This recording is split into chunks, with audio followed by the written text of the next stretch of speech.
So this week I leveled up my home screen. Not this one, this one.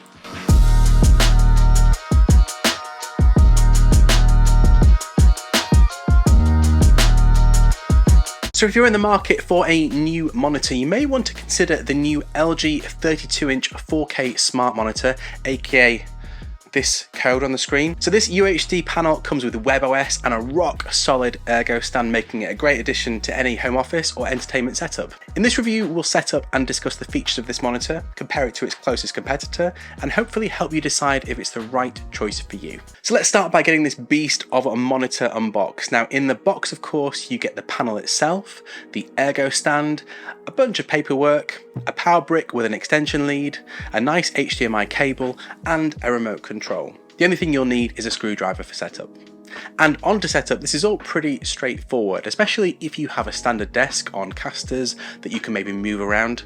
I actually don't have that ability, as my desk is currently a solid piece of kitchen work surface which I had to fit into this space in my office, and then I fitted it flush into the wall. So all of my cable management happens through this hole which I drilled into the surface. And it took me one attempt of fitting this monitor on one side of the desk to realise that the hole was just a little bit too close for this wall to fit properly. So I reshuffled everything and I moved my monitor over to the other side of the desk, and thankfully this just about fits. So this Ergo Stand is fitted by removing this little screw, positioning the stand where you want it, popping the screw back in under the desk, and then tightening the clamp until it's reached the right amount of tension. And as we can see, we get a really good range of articulation from this arm, which I think looks really nice in white. So my top tip, if your setup looks anything like mine and for whatever reason you can't access the back of the monitor or the desk so easily, is to get as many cables as you want through this cable management system and fitted before you pop the monitor onto the stand.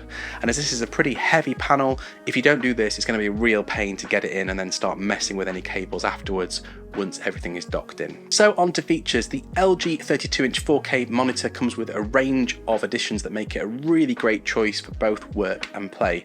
First and foremost, it features a panel that is capable of 4K Ultra HD output, providing you with crystal clear visuals. Additionally, it comes with a range of inputs, including a couple of HDMI ports, USB-C with 65-watt power delivery, and a USB-A hub, which makes it really easy to connect all your devices. Plus there's a LAN port if you wanted any network connectivity channeling through the monitor. On top of this, the monitor features smart features and Wi-Fi connectivity, meaning you can essentially use this as a television and watch all kinds of streaming services when it's not connected to your computer. You also get Apple AirPlay 2 and HomeKit compatibility, which means you can wirelessly control the monitor, plus cast and mirror content from iOS or macOS devices. So you're basically getting all the benefits of an Apple TV 4K box without needing to buy one or have one connected.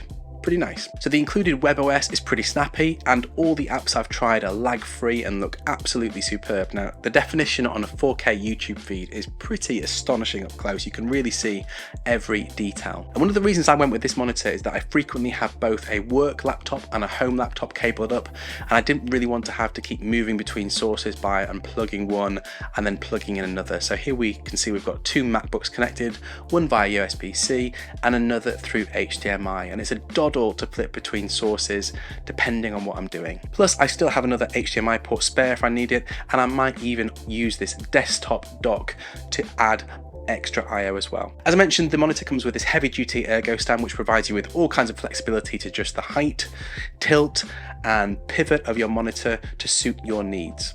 So even if you want to run it in horizontal mode for working on documents or horizontal video, you can easily do it with this stand. So let's stop and have a deeper look at the screen. So it offers 65Hz refresh rates, which is fine for most tasks and creative work such as video and photo editing, and it's plenty bright too, with over 1 billion colours and 90% DCI colour gamut. If you wanted to, you could play games on the monitor, even though that's not really what it's designed for. And of course, you're not going to get the kind of refresh rates you'd expect on a dedicated gaming monitor or a TV. And I've got to say, using this monitor for creative work like editing these videos, it performs brilliantly.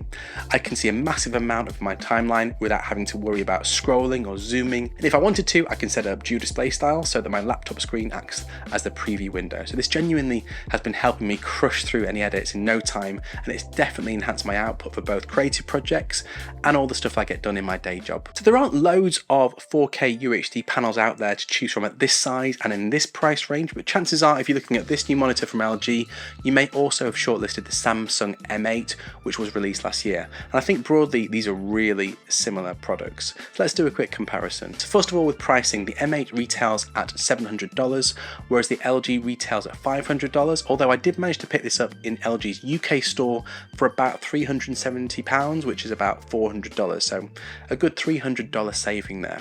And for this price, the LG monitor comes with the Ergo Stand included.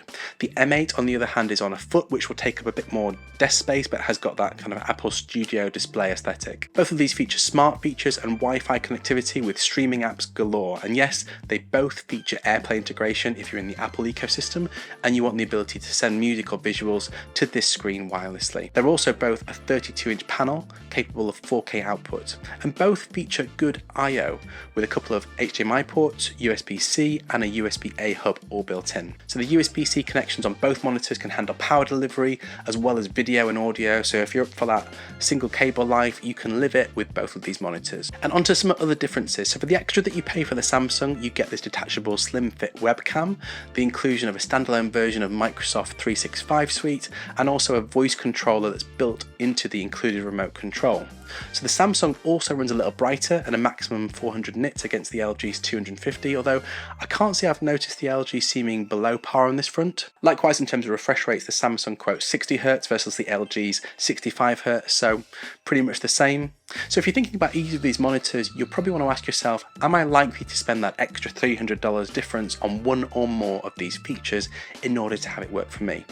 If not, maybe like me, you'll be better off with the LG. So in conclusion, the LG 32-inch 4K smart monitor is a great productivity panel for those who are looking for a high quality display with smart features and flexible adjustability. While it might not have all the bells and whistles of something like the Samsung M8, it comes in at a really affordable price point, and it includes a range of features that make it a great choice for most use cases. So if you're in the market for a new 4K panel for creative work, the LG 32-inch UHD smart monitor is definitely worth considering.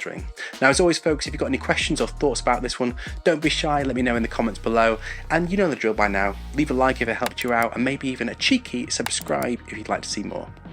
I'll see you next time.